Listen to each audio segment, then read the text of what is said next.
the mushroom cloud, a terrifying yet awe-inspiring symbol of human ingenuity and destruction.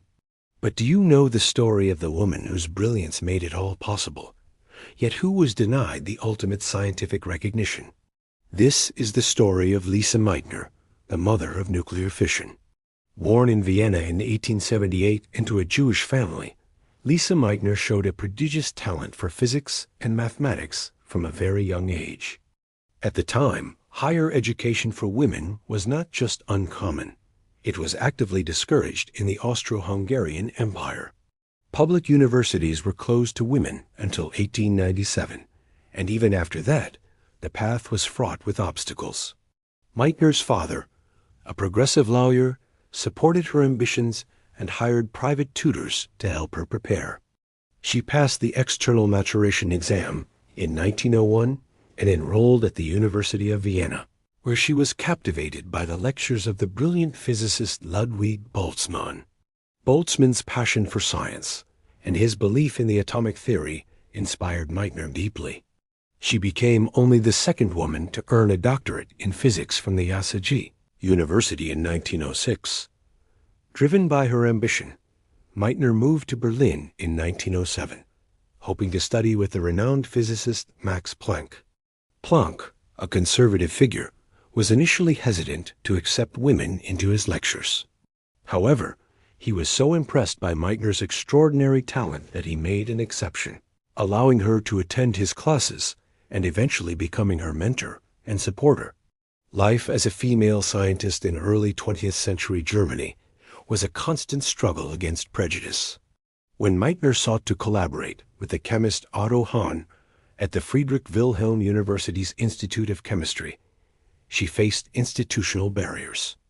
The institute's director, Hermann Emil Fischer, had a strict policy against women in his labs, fearing their hair might catch fire. He eventually relented, but only under the condition that Meitner work in a small, converted wood workshop in the basement and not set foot in the main laboratories where male scientists worked. She wasn't even allowed to use the main entrance or the toilets upstairs. Despite these demeaning conditions, the partnership between Meitner and Hahn flourished. Their collaboration was a perfect fusion of disciplines. Meitner, the physicist, brought the theoretical understanding, while Hahn, the chemist, provided the experimental prowess. For 3 decades, they were at the forefront of radioactivity research, discovering several new isotopes and gaining international recognition. In 1912, their situation improved when they moved to the newly founded Kaiser Wilhelm Institute for Chemistry. Meitner finally received a paid position, albeit an unpaid one at first, and eventually became the head of her own physics department within the institute.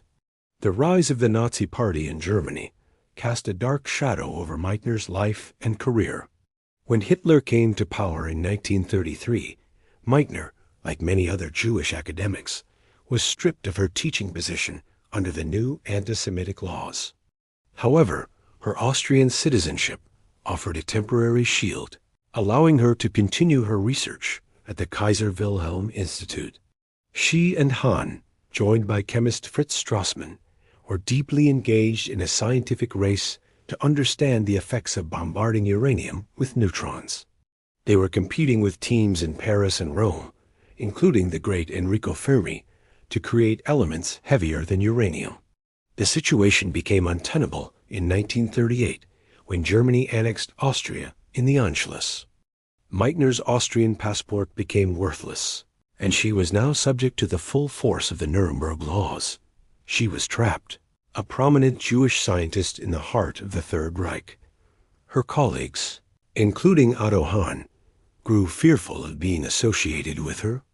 With her life in grave danger, a dramatic escape was planned by her friends in the international scientific community. In July 1938, with just a few small suitcases and 10 marks in her pocket, she was smuggled across the border into the Netherlands by Dutch physicists Dirk Koster and Adrian Fokker. She eventually found refuge in Sweden, taking a position at Man Siegbahns Institute in Stockholm. Though she was safe, she felt isolated and unwelcome, provided with meager resources, and treated more as a subordinate than the world-class scientist she was. Her most crucial work, however, was yet to come. Even in exile, her scientific partnership with Hahn continued through a clandestine correspondence.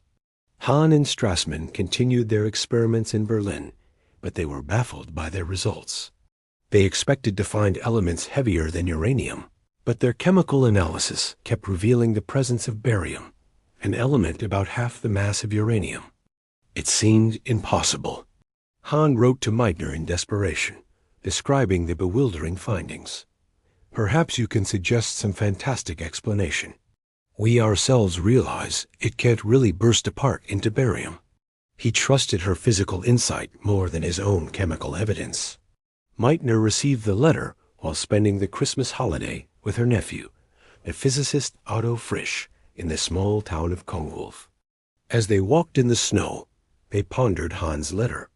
Meitner, using her deep understanding of nuclear physics, had a moment of stunning insight. She sat down on a tree trunk and began to calculate, using Einstein's famous equation E equals mc. She realized that the uranium nucleus was not chipping, but splitting into two smaller nuclei, like a liquid drop dividing. This process, which she and Frisch would name nuclear fission, would release an immense amount of energy. They had solved the puzzle.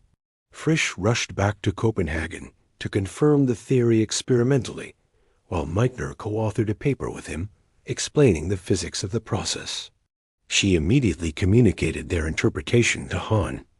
Understanding the profound implications of their discovery, Hahn and Strassmann quickly published their chemical findings in Germany in January 1939. However, in a decision that would tarnish his legacy, Hahn omitted Meitner's name from the paper. He later claimed it was too dangerous to include a Jewish co-author's name in Nazi Germany.